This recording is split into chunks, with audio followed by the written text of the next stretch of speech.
Coming up, a Sad Styles production. Hello and welcome. My name is Mikey Ehrenworth, signing on to the Sign Off, a Frameworth podcast for yet another week, and I am joined in studio by the man you know and the man you love to listen to when I stop talking. His name is Brian Ehrenworth. He's the president of Frameworth Sports Marketing. I get a little chuckle out of you every time. Well, you have a different little intro every time, and I never know what to expect. Yeah, are you nervous when I usually lead you into it? Like, what's he going to say? Well, no, you're getting smoother. The first ones were pretty hokey, but after that, we were good. Well, once I agreed to stop saying daddy, I think is right. That's basically what I'm referring to. Okay, we'll call that hokey. Guys, we had a very interesting recent conversation on the podcast, one that had quite a bit of acclaim. I think we launched it. A lot of people felt very good about it. And the reason for that is that, instead of focusing more on the back end of sports memorabilia, sports marketing, collecting, we focused on the end user, on you, on the person who buys the product, who's interested in this from a consumer's perspective or a collector's perspective. And I think giving that perspective to the podcast kind of gave this sort of a more of a panoramic view of the landscape, right? So what we thought was, we're cool. We're cool too. We're not just the people who make the product, but we're collectors ourselves. Right. And you, more than anyone I know, have a collection of products that may not be, when we interviewed Matt Ellenberger recently, he had a shrine of product, and it was all, the sports legends that he loves the most and some very impressive products. You have a different way of collecting. You're more of a tuck it away, find the most rare pieces that have some sort of sentimental value and keep it tucked away. Knowing you have it is kind of the cool part about it. Well, you're calling me a hoarder is what you... A little bit, except the second element of that is you do display some memorabilia, but what you display is not just a signed jersey. Typically, it's something that has more of a sentimental appeal, I think, and that would be things like photos of you with the athlete, photos of you at certain events that took place that maybe you were privy to or part of, and not everyone else was. Special, yeah, and that's kind of the way that the industry, they often say, don't take your work home with you, and I grew up in this world where sports memorabilia was so readily available and apparent that I've kind of become the same way. What means the most to me is the experience of having witnessed something or been somewhere. So most of what I have hung up are photos of either me with someone or me at an event that I really remembered and cherished. And I want to kind of open the doors a little bit to your personal vault. You often call it your vault, and not everyone is aware of what's in it. But now on the Sign Off podcast, we're going to take you, the listener, through and the viewer, if you're on YouTube. This is an episode that you might heavily want to consider going over to YouTube to watch, primarily because we're going to be showing off the products as we're talking about it. Right. That's not to say that this is a purely visual episode. It's not. You'll get equally as much out of it just based on us talking about it, because we will describe the piece, but it does add a little bit of flair to it when you get to see it on the screen as well. So before we get into it, Dad, why don't you just talk about your collecting habits in general? What is it that you look for? Did I hit the nail on the head there? Yeah, You kind of focused? actually, so it was interesting because after our interview with Matt Ellenberger, and he was talking about memorabilia as something that you find joy in or something that is really important to you is one of the key elements of collecting. And memorabilia is not just stuff that can be resold for a profit or resold. In my mind, it's a memory, something that's important to you. And so my collection, everything that's on the wall is pretty much a memory, whereas I do tuck away pretty much one of everything. It's kind of like insider trading. Yeah. Okay. If we're doing a new product for Sydney, I make sure I keep a couple of everything. I did that with Wayne Gretzky all the way along when we did all his work. And now, when you had mentioned, let's do a show on your collection. Right. And it was short notice, so I just started grabbing things off the wall. And what I found was... First of all, I resent that. I never give short notice. Everything is planned very heavily in advance. Well, we're doing this at 11 o'clock in the morning, and I heard about it at like 10. Last night. Yes, anyway. There you go. You had a full almost 12 hours to prepare. Who needs more than that? So what I ended up doing was finding more pieces that relate to events that I've been at than the actual pieces, because the jerseys and the autograph stuff is tucked away in a vault. Right. And so we pulled some of those out as authentic memorabilia pieces, but then the other ones have a story behind them, a memory, and sometimes there's a piece within that of value. Yeah, and I think we're going to kind of mix it up a little bit. I want to take the listener on a little bit of a journey through some of the sentimental pieces, but also some of the pieces that we've produced that have value and therefore maybe some sentimental items. In particular, the photo that we'll show just as a bit of a teaser of Doug Gilmour, you and Doug Gilmour, I think is very interesting because it's a photo that represents what his product line would become. And yet, in spite of that, the only Doug Gilmour piece that you have hanging in your room is this, which is sort of outside of the edition. It's not a photo of Doug scoring a goal. It's the photo that represented the incarnation of his product line with Frameworth, which is very interesting. Now, this first piece that I want to draw attention to is one that we mentioned on the podcast before. We had a separate YouTube video about this because we had a ton of questions about this item. What was it? What did it look like? And it was the bubble hockey piece that you did with Mike Brown for, I believe it was Budweiser. Budweiser, yeah. So I'm gonna lift this up, Dad, and I want you to kind of walk us through what the item is, and I'll show it to the camera for the viewer. Okay, so when we talked about on a recent show about Mike Brown, the unsung hero who ran Wayne Gretzky's company, Budweiser sponsored Wayne and at the time, and he had done a commercial, and you'll see the piece in the background, and what happened was that they got this concept for the commercial where Wayne would be within a bubble hockey game. They shrunk them down to bubble hockey size, and they had the bubble hockey players, and he was talking to them. They came to life, et cetera, et cetera. The actual piece was something that Mike and I dreamt up to say, I wonder if we did a piece that's really cool, got Wayne to sign it, whether they'd have an interest in it. And so we designed this frame piece that you just saw. And Wayne, obviously, with the Budweiser logo, can't wear a jersey, an NHL jersey, so he was wearing a generic jersey, and he signed the piece. So that's cool. Then we tracked down the little bubble hockey men and put them within the frame, and there's a little lever for each one of them that comes out. I'm showing that on YouTube right now. It's at the bottom of the screen, and as you move the lever, the little bubble hockey guys actually move. Just for an added little feature. Obviously, it's great. It's not really functional, but it was just added. We showed that to Budweiser, and they loved it, and they ended up buying. I can imagine why. They wanted these for bars and restaurants, and now it's a very highly sought after collectible. It is one of the more rare pieces that we've ever produced at this point, because there were so few, because we didn't produce it for the general public. So in order to get your hands on it, I assume you either had to work for Budweiser or work in a bar that received one for some sort of... Yeah, and at the time they were, reasonably priced based on Wayne's value at the time, but now they're thousands of dollars if you can find one. Right. And that was one that I tucked away in the vault. And so that's a special piece for me because it brings back memories not only of Wayne Gretzky and those days where we were doing all his framing, but also of Mike Brown, who collaborated with me to design it. So a lot of the items that we're going to be looking at this week on the podcast are items that we've spoken of before on earlier episodes. In particular, you mentioned Mike Brown twice. There is an episode from a few weeks back called The Unsung Hero of Sports Marketing, Mike Brown. It is an episode dedicated to him and all of the efforts that he put forth in developing Wayne Gretzky's product line for WG Authentic, and that bubble hockey piece was one of those.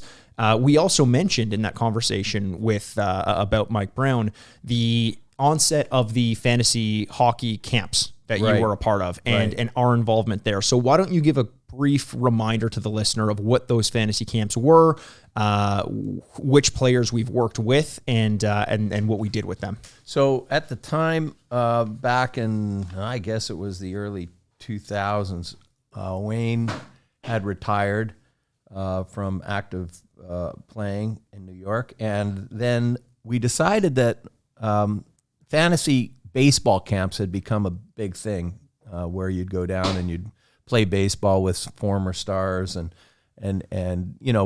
they'd put you in a position that you'd feel like a pro. So Mike decided with Wayne that they wanted to put a fantasy camp together, which was really kind of cool. And they went over the top. They did this fantasy camp where everybody was on the ice, full set of equipment. We've talked about it many times. Many good friends left from that camp still remain, but that we talk to on a regular basis. But one of the things that got me involved was the fact that I came up with an idea for Mike that one of the things that everybody values is I want my picture taken with Wayne Gretzky in uniform on the ice. Yeah. Well, because the whole point of this was to make you feel like it's a fantasy, right? It's not just about playing with the players. It's about feeling as though you're on a team with the players. Right. So that's why a lot of, I'll hold this up to the camera in a second, but that's why it was all geared towards making you, giving you the equipment, letting you take a picture with them in uniform, because that's the fantasy, right? Well, exactly. And who gets a chance? I mean, many people have had their picture taken with Wayne Gretzky. If you meet him, he's happy to do that for you. But imagine being on ice with Wayne Gretzky. How cool is that, in uniform, playing against him and with him, because he would join your team and play against you on another game. And then all full sets of uniforms they supply. You just have to bring your jock strap and your skates, and everything else was basically there. Now you got a picture. I've got one that I've blown up of Wayne and I in the dressing room in uniform, which was, I think, the first one. And it's a classic, and it's 16 by 20. It's in my office, which I didn't bring up. When you asked me about this and said we should do a show on this, I started thinking about it, and I started pulling some things together. I could do 10 shows on this. The memories are that's kind of the point. We're going to be doing this more and more often because, maybe one of the most common things we get asked when you start to talk about your collection and we start to use the word the vault is what's in it. And people want that sort of inside look. What does the person who develops the product line keep for themselves? And this is kind of it. And I'm excited to kind of go through this. I love as well with the Wayne Gretzky piece for the fantasy camp. For this year, it was the All-Star game, the Campbell Conference, the orange and black, the Halloween colored jerseys. Those were always fantastic to me. And every year, which I'm not sure if we mentioned, it was a different set of jerseys. Right. There was Team Canada based for one. There was St. Louis. Any team that Wayne ever played on was there, plus teams that he didn't. He loved the Chicago Blackhawks jersey, even though he never played on that team. So we were all scratching our heads when he said, we're going to get the Chicago Blackhawks jerseys for the camp this year. Right. And everybody was kind of, why? Yeah. Like, you never played on that team. Because it's the greatest jersey in sports. So you heard it here. Wayne Gretzky, and I think he's not alone in this. The Chicago Blackhawks jersey is it's gorgeous. Considered one of the best jerseys in all of sport. Yeah, and it's also worth noting that frame that we had was kind of that we just showed was kind of the reason why we were at the fantasy camp in the first place. That was what Frameworth brought to the table. We took the photos, framed them up with the signed photo of Wayne, all before, like it was the first day they took the team photos. Right. And then the day they were leaving, there was this big party, this big dinner get together. Banquet, yeah. And that's when everybody got one. Yeah, everyone got one. They got to take it home. We kind of figured out later that maybe we should just ship it afterwards because everybody's lugging their hockey equipment home, their sticks, and one of these great big boxes with the picture in it. So as much as they liked it, it's just there's not much room for it. Right. We've also done the Mario Lemieux fantasy camp, so we can take a quick look at that as well. What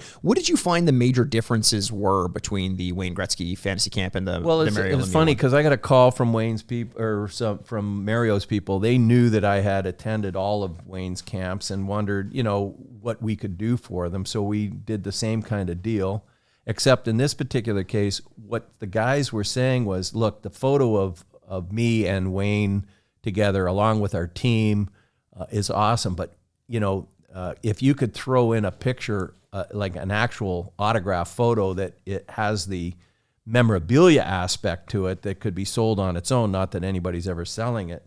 So they went with that version. So it's essentially for the collector that not only wants the experience of having a photo with the player, but it's also, they're a collector themselves and they would love a signed piece of memorabilia, just kind of a generic photo. This way they got them both.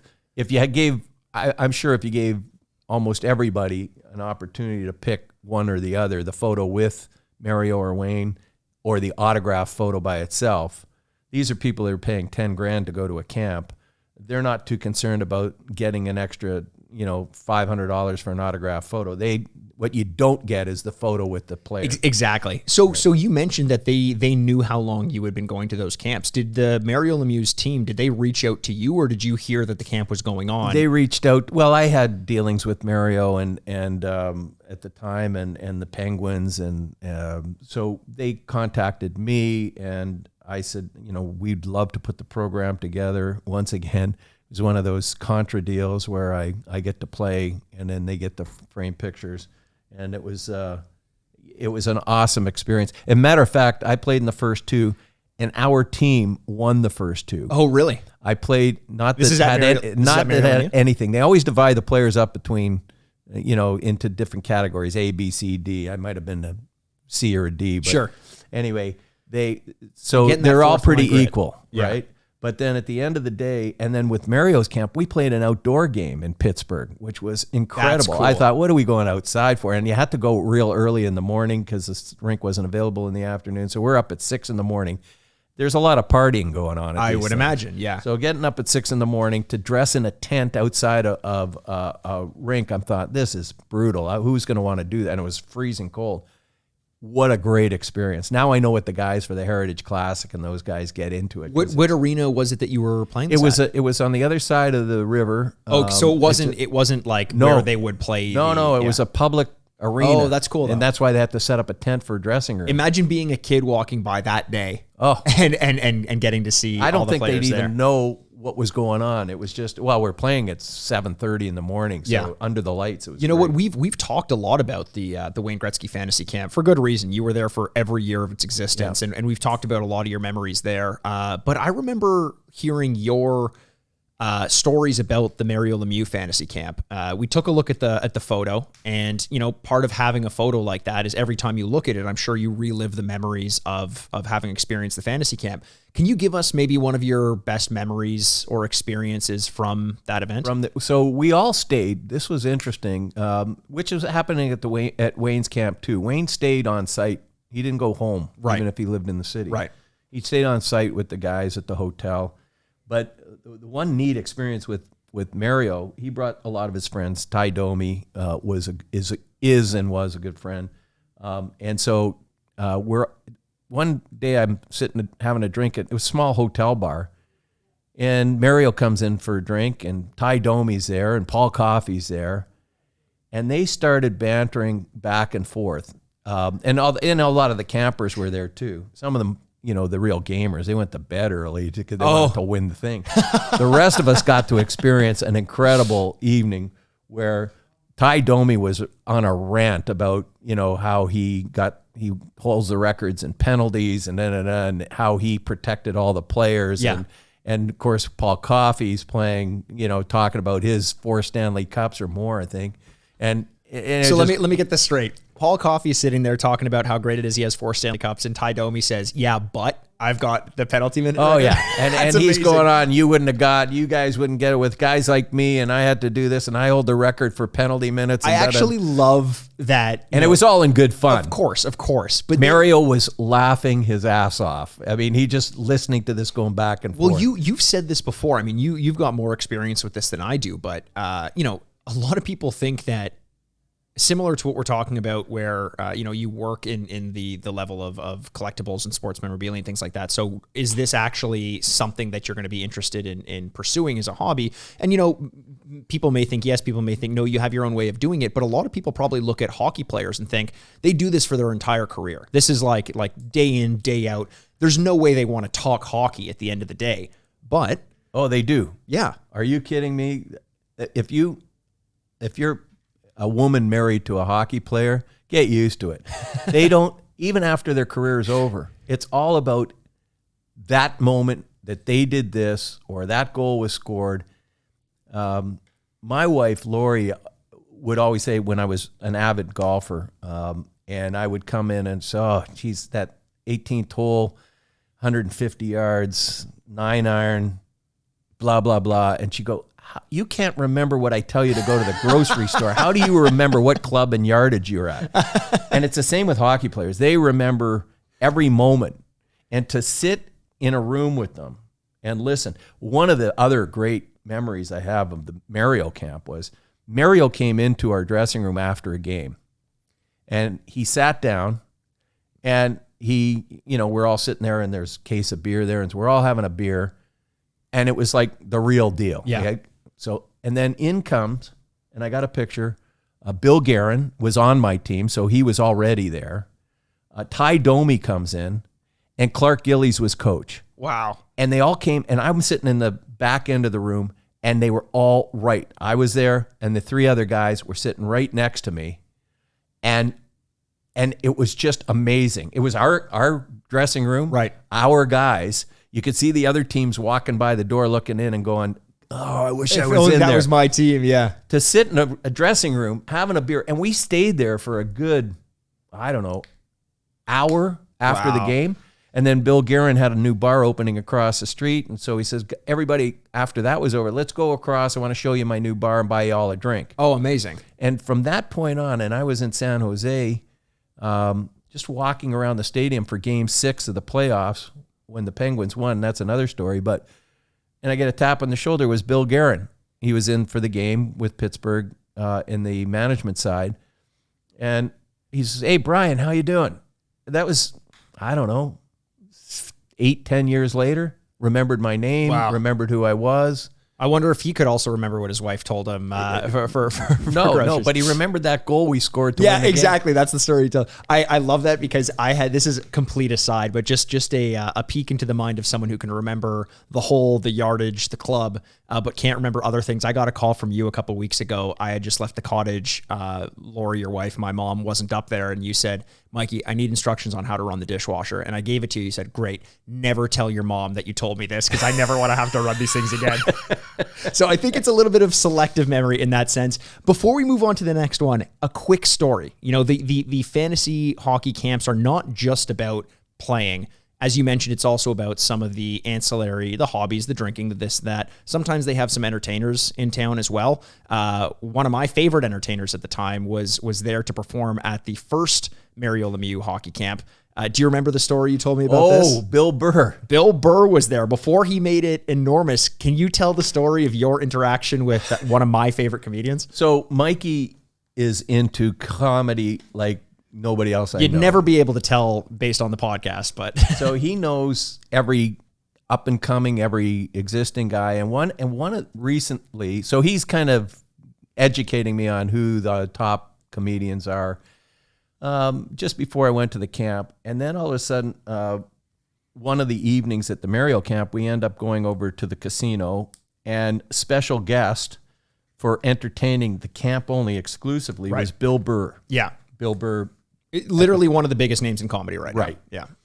So I'm sitting there going, "Oh my God, Mikey would just be dying to see this." And so I have to kind of text him, and I text him, "Oh my God," Mikey says, "You're with Bill Burr. That's great." And so now I'm trying to videotape a little of this to show him. This is during the set. During the set. Yeah. Right? I'm listening, but I'm videotaping. And we're, it's a small theater. So, after about 5 minutes, Bill Burr looks over at me and he says, "Are you bored?" I go, No. He goes, "What are you doing?" And I said, "Oh, my son's a big fan of yours. I'm just trying to show him that." And he just kind of went on with the show. Afterwards, we were in the casino. Yeah. So Mario says, "Hey, come with me." So he's not going to sit in the main casino. So we go up to a private room where I guess the big shooters go. So it's Ty Domi, Mario, myself, and a few other guys, and Mario's agent, and Bill Burr. Yeah.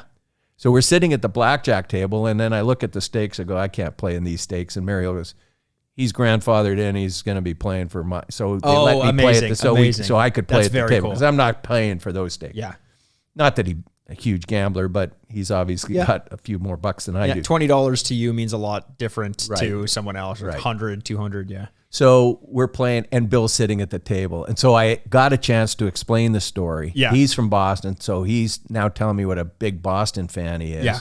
So I ended up getting something from Bobby Orr, personalized to him, and sent it to L.A. to his address. So it all ended up good, but That's amazing. It was so embarrassing. The idea of Bill Burr calling you out because you were texting me to say, "Oh my God, I'm watching Bill Burr," is just something that I've remembered forever. Something that you probably remember forever. And this has to do, going back a little bit to Wayne Gretzky. That is a common thread that we have on this podcast. We talked about a story where you were about to go to a signing. You were leaving the city, and you got to hitchhike with someone pretty special. Do you want to tell the story about that? Well, you got to hitchhike on your flight with. Okay. So yeah, I'm trying to downplay it. So, yeah. No. So what happened was, we ended up. I had a group of guys that go on an annual golf tournament. We were going to Phoenix that year, and the day before we got our flights, and they were all booked. Wayne and Mike Brown were in town. So they invited me down to Wayne's restaurant. We're having lunch down there. And we were talking away. And during the course of I said, where are you heading back to, LA or Phoenix? He says, because he had homes in both places. He says, no, I'm going to Phoenix tomorrow. I said, I'm going to Phoenix too. I'm going on a golf trip with my buddies. So, well, why don't you fly down with me? I said, well, I've already got a ticket. He goes, well, I've got a private jet we're going down on. I go, yeah, I don't care if I have to buy a whole new ticket, two-way ticket. Yeah, I'm going on that. I'd never been on a private jet. Yeah. And but you've flown with Wayne Gretzky plenty of times. No. And Mike and him were going back, and of course they have the whole jet. So, I just, of course I'm going. Yeah. So, and Wayne had a deal with NetJets or something like that. So, it was a kind of contra deal, I think. He didn't own a jet. I don't think he does. But anyway, he says going down. So I end up getting on this plane. What a way to fly. I could imagine. You go to the plane, you drive up next to the plane at the private hangar. The pilot comes on, put your bags in the back, off you go. Whenever you're ready to take off, sir, I'll be ready. Wayne brought some pierogies from the restaurant. Yeah. All the drinks and snacks are on the plane, and there's even an usher, a flight attendant. Yeah. So, and there we are, sitting there having cocktails and flying to Phoenix. Did I ever take flack from my buddies, though? You managed to get a photo with him, and he actually ended up signing on for the you. plane. So I'm showing talk that about photo a piece of memorabilia. That's a special moment. And when it was done, there's a lounge in the back. You can have a nap. I never went to sleep. I'm wide awake. You're not the whole sleeping time. through that. Yeah. I get in, I meet my buddies, and did I ever take crap from them? Because you bailed on us to go with Wayne Gretzky in a private jet. I said, you tell me one of you guys that wouldn't have done the same thing. Anyway. I love that as well. The opportunity to take the photo. Flying on a private jet, that's life-changing in and of itself, and you get the great one on there with you. I've done that now 3 times with different people, and I'll tell you what, if you win the lottery, that's a good way I'm to never do it. I'm never flying commercial again. Yeah. Maybe one day Wayne will need to hitch a ride back with you. Yeah. My favorite thing about that story is that it's not like you were going somewhere with Wayne. He just sort of offered you a shot to get down to where you needed to go. You want to come with me? Instead of going on Air Canada, I said, absolutely. That's amazing. So before we get off of Wayne Gretzky, there's one piece that we've talked about a couple times on this. We've talked a lot about your personal pieces. I want to talk about some of the more iconic pieces in the industry, one of which does have to do with Wayne Gretzky and another one of our favorite players of all time, Gordie Howe. And it was this piece sort of exists in 2 parts because there was an initial photograph that Wayne and Gordie had together, and then they recreated the image later on in their career. Do you want to talk a little bit about what that image is? Yeah, so this was a fairly famous photo of Wayne when he was a kid. I think it was his first meeting with Gordie Howe. Gordie Howe, of course, most people know, was Wayne's favorite player. That's why he wore 99, because Gordie wore 9. And I guess he met as a kid. And so Gordie was such a great guy. I mean, he was so accommodating. On the ice, one of the toughest, meanest guys you ever want to meet or play against. But on the ice, off the ice, he was a sweetheart of a guy. So he took a famous photo of Gordie sitting in a chair. He had a hockey stick, and he gave him a hook around the neck. And that's Wayne as a kid, Gordie in his prime, and signed by both guys, and it was limited edition of what, $2.99. That was a bigger edition, I think. And the reason for that was it was just such an iconic photo that there was such a huge demand for it that we had to go with a bigger edition. Now, was that a photo that was immediately popular at the time it was taken, or did it come out of Wayne's collection after he had made exactly it in the league? He's fairly young in that photo. If you're not watching on YouTube, he's a teenager. He's I think that Mike tracked down the photographer. It was an iconic photo because it appeared in magazines in different places over the years. And then again, Mike saying, "Hey, you know what? This would make a great piece of memorabilia." Gordy was obviously always available to work with Wayne to do a signing, and so they launched that piece. But then that changed to a later piece where they kind of recreated it. I mean, right now the trend on the internet, or maybe not right now, but it has come and gone, where families, brothers, sisters, best friends will take one of their favorite photos from when they were kids and they'll recreate it as adults.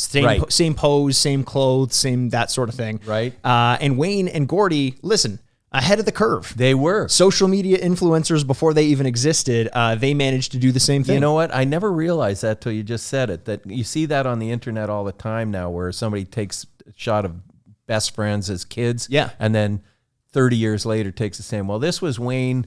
I think he was probably playing professional hockey. Well, he was playing professional hockey at the time, but they decided to do it again.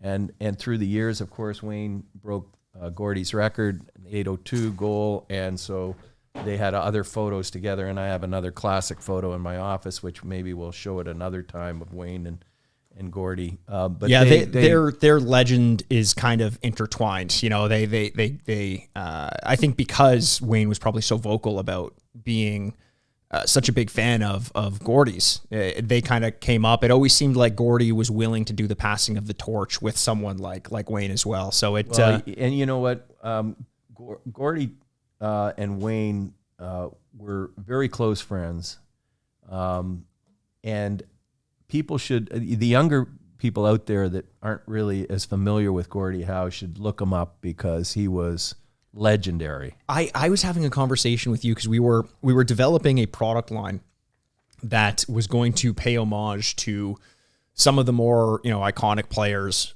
in the NHL's history, we had to use some players from retired 8 or players, 10 players, but like very iconic players who transcend time to the point where everyone is going to know their name regardless of their age. And we were talking obviously Wayne Gretzky, obviously Bobby Orr, obviously Mario Lemieux. And I said, well, we've got to do Gordie Howe. Like in my mind, he is synonymous. He's Mr. Hockey, like in my mind. And that was he trademarked the name, Mr. Hockey. Exactly. Yeah. And he so much so that I just assumed that he is as big a name as those other guys. And you mentioned, you were like, I just don't know that the younger generation, like the young generation, millennials, knows who Gordie Howe is as much as they probably should. And to me, that's such a shame. You're probably right. If you're a student of the game, you absolutely know who he is. Probably top 5 to definitely top 10 of all time. Yeah. And he played forever. He played with his kids and all that, Mark and Marty.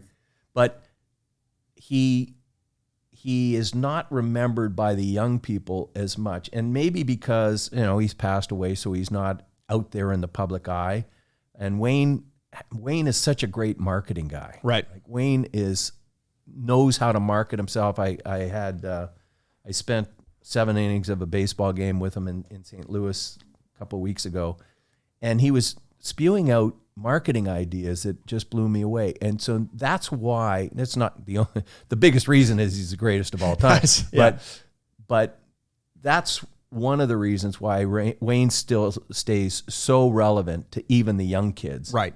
And some of the other guys are not as relevant because, Mario, obviously top 5, if not one of the best. And he is not out there as much. Mm-hmm. He doesn't market himself the same way. I think in terms of timing as well, it helps, Mario Lemieux, his relevance. I mean, he deserves to be as relevant as anyone else, but, he did play with Sidney Crosby. So there's always that, that passing of the torch as well is kind of similar. So, well, not demeaning any of those guys. In my mind, they should all be highly recognized. Yes. But time goes on, and I find it interesting from a marketing point of view why guys that have had amazing careers aren't as recognizable as some of the Wayne Gretzky types. Yeah, it's a strange thing to consider and to think about, but it is definitely true. We talk about with Sidney Crosby, he's such a good player that you could put his autograph on anything and it'll sell, but the way you really garner support in the long run is by knowing how to market yourself in tandem with being as good a player and I think Wayne has mastered that. He's almost written the book on it at this point. One more quick Wayne Gretzky one that I want to get into. This is kind of off of it. There was an event with Wayne Gretzky and Gordie Howe that you and I went to. I believe it was for TD Bank. We've done quite a bit of events with TD Bank. Yep. James Dodds being a friend of the company, and he works in putting a lot of these events together and works. Yeah, I think he was involved, but I think this was for a fundraiser for a hospital. It was at a private home. Yes. Remember, it was a doctor for Mount Sinai or one of the things, and it was a big fundraiser. So there was, and it was an event with Gordie Howe and Wayne Gretzky. And the photo I'm about to show isn't my favorite photo, because there's a photo where it's you, me, Gretzky, and Howe. Oh yeah, so keep me in there. I'm honestly, you had this photo framed up for me. I would have preferred the one with you in it as well, is what I'm saying. Thank you for that. But this photo is one. It's me, Wayne Gretzky, Gordie Howe from just an event that I'll remember forever. It was fantastic. There was someone there in a question and answer period that I'll never forget, and I think about this every time I look at this photo, which again is part of why we collect. And Wayne Gretzky, they said, time to ask any question you want. And he asked the question for those of you who are familiar with the movie Swingers with Vince Vaughn and I'm blanking on his name, but there's a famous line in that movie where they're playing one of the NHL video games. I think it's NHL 94 or 96. And they keep saying, make Gretzky's head bleed, because if you fought characters enough or you hit them enough in that game, the character would be on the ice and their head would bleed. And that was a famous line from that movie. John Favreau's the other guy. A famous line in the movie was, I'm going to make Gretzky's head bleed, for whatever reason. He's on the Kings at the time.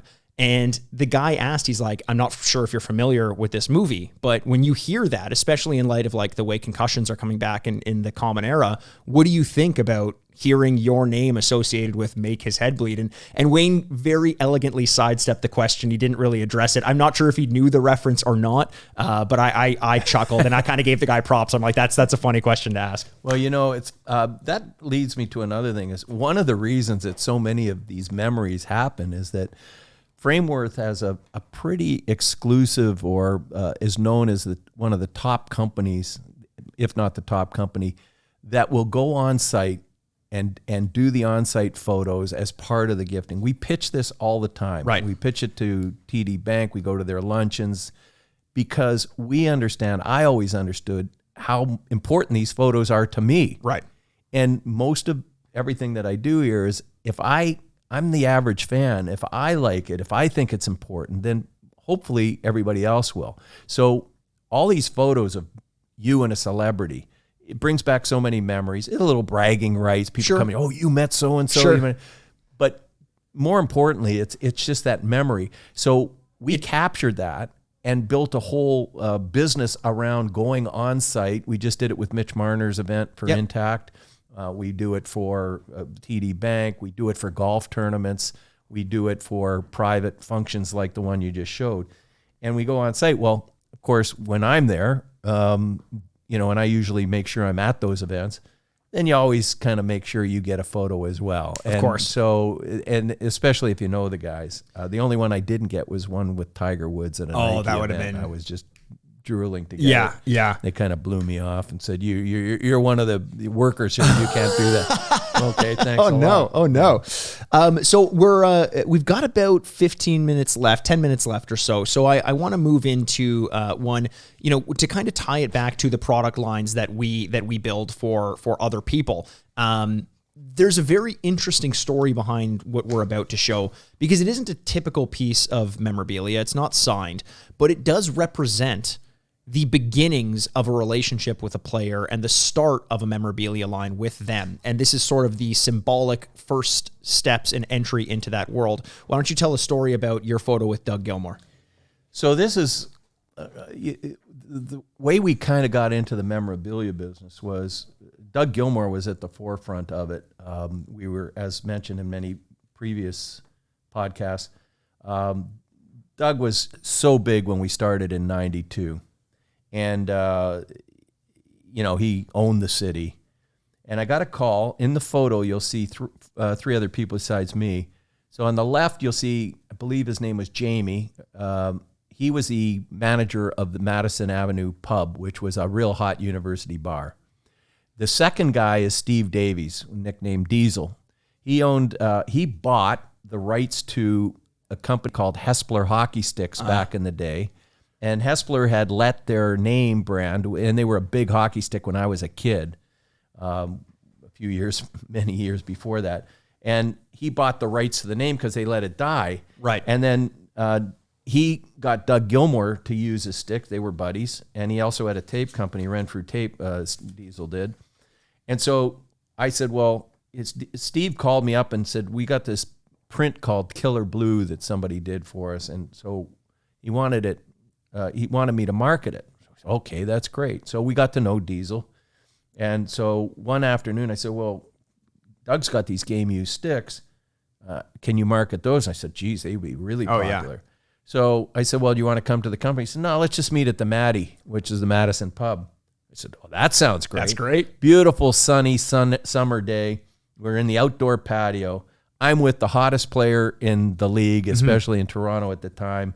Nobody at the time, as Wendell Clark said, was playing better hockey than Doug at the time. So we're sitting there drinking beer all afternoon and signing hockey sticks. And that was the first real kind of major piece that I did. And a little later on, we're sitting in another meeting, and Diesel was there, and Doug had just got nominated for the Selke Trophy at the awards dinner, which was held in Toronto at the Royal York, or I think it was the Convention Center. And Steve said to Doug, he says, well, we got, I don't know how many tickets, 8 tickets. Doug was just engaged or married to Amy at the time, one of his wives. His mom and dad were going, and they added all the people that they needed to go. And they said, well, we got an extra ticket. Who wants to go? Right wants place, to go? right time, fortuitous. Yeah. They look over at me and said, do you want to go? I said, you kidding me? The awards dinner? I'm sitting at the hottest guy's table, like you said, I would love to go, but I've got a private jet to fly on. I can't make it. These are all fluky things that happen. And there you go. So that was a picture taken at the table with Amy and Doug, his mom and dad. I don't know who else was in that photo. I don't recognize the other people, and myself. So that was Doug Gilmore getting me into the beginnings of our memorabilia business, and then getting invited to the award dinner where he's the only Toronto Maple Leaf that's ever won the Selke, I believe. Yeah, it's I love that story as well, because as I mentioned, it's indicative of something that represents so much more for your life and for the company. When you were sitting at the Madison Avenue pub, were you thinking in your head, this is the beginning of everything? This is the beginning of the way the direction of the company is headed. Was there any thought in your mind of that becoming something more, or were you just living in the moment? I was just pinching myself. Yeah. Like I'm a picture framer at the time. Yeah. Just getting into memorabilia. And now I'm sitting there. I just had again, things just happen. And now I'm sitting with this hockey player, and everybody in the pub was looking over, wondering what's going on. Doug didn't care. Like, he's a good guy. He's got hockey sticks all over the bar. Yeah. So it's not like you couldn't notice that Doug Gilmore was in the bar. There's He's like not exactly hiding it. Yeah. Right. And we're having a few drinks and, enjoying the afternoon on an outdoor patio is phenomenal. Yeah, that's great. Now, we are kind of wrapping up. Do you want to get into one more, or do you want to save? Do you want to tease it and get into it? Probably. Let's tease it by saying that at another show, we're going to get into my all-time, I can't say all-time, but I can't think of a better singer. I can think a lot of good ones, but this is the ultimate thing that could happen to a hockey fan. Here's one thing we need to draw attention to. we've already focused on a piece where you had a photo of you on a private jet with Wayne Gretzky. We already had a piece of you playing on the ice with Mario Lemieux. We already had a piece of you signing autographs with Doug Gilmour and getting invited to the awards dinner to commence the beginning of a new relationship with one of the hottest hockey players, in the city of all time. And yet this piece that we will mention the next time we do one of these episodes, because there's literally a list of tens and tens and tens of items that we haven't even gotten to yet. And listen, if there's any specific questions you have about any of the pieces, feel free to hit us up, signoffpod@frameworth.com. You can find us on social media at Frameworth Sport. But next time we do this, we will get into that. We'll tease it for now, but I definitely want to be able to spend, 10, 15 minutes on that piece because it delves a little bit deeper, and we're not going to say too much more than that. So keep an eye out for the next time that we do this. If there's any pieces of memorabilia that you have, maybe it's a photo of you with a celebrity. Maybe it's a photo of a rare piece that you managed to get your hands on. Send us a photo, signoffpod@frameworth.com, and maybe we'll feature it on the episode in one of the future episodes. Yeah, we don't want to turn this into a show about what is my piece worth. I've got this. How much is that worth? And what do you think this would be worth? But there are some very special pieces. Now, we did a lot of my personal stuff today because I started pulling things off the wall. But there are pieces that are tied in with that, like the bubble hockey piece. We have special pieces that are very near and dear to me that are actual memorabilia pieces as opposed to memories that are autographed that people may look to get or want to have or are interested in. I mean, if they're special to me, they're generally pretty special because I see it all. Yeah. Right? And I have some baseball pieces and some other things as well. Well, you always mention, when people ask you, how do you know if the value of a piece is going to go up? How do you know whether you're making a good investment? And the advice you always give is buy it primarily because you like it. Yeah. And then maybe the value will go up. And I think what the subtext of that is you're saying memorabilia, collectibles, it's about the personal touch. It's not as much about the value of the item. So yeah, the items that we're going over today may not be, we're not talking about how valuable they are. We don't necessarily need people to reach out to us and ask us the question of how much is this worth? Because to us, it's not what dollar value it's worth. It's what is it worth to you? That's what we're interested in. And that's kind of the philosophy that we have over here at Frameworth. So if you have any of those pieces, Frameworth or otherwise, feel free to share them. I'd love to take a look at them. Special memories. We might include some of your photos of you with somebody or a piece that you have. I mean, Matt Ellenberger was on. He has his Facebook page, Sidney Crosby Memorabilia Collectors, and people get on there and they show each other what they've got, and they're excited about it, and so. This was kind of an egotistical show, maybe from my point of view. I don't want to brag about that. I'm just sharing the memories that I have over the years that are special to me. And well, we know people out there have pieces of memorabilia that are equally as valuable to them for different reasons, and that's kind of what we're interested in exploring, and that's why we wanted to explore your collection. What are the things that make you, as you said, the guy who's seen it all? What are the ones that stick with you as the most important? And that was the goal of today's episode. Right. Perfect. So thanks again for sharing. Thanks for opening up the vault, Brian Ehrenworth's infamous Frameworth vault. He's got a ton more pictures, some of them hanging up on his walls, some of them tucked away, and we'll get into more of them the more we come back to this type of episode. But in the meantime, send us yours. Send us to signoffpod@frameworth.com. And until next week, my name is Mikey Ehrenworth. This is Brian Ehrenworth, president of Frameworth Sports Marketing, and this is us signing off.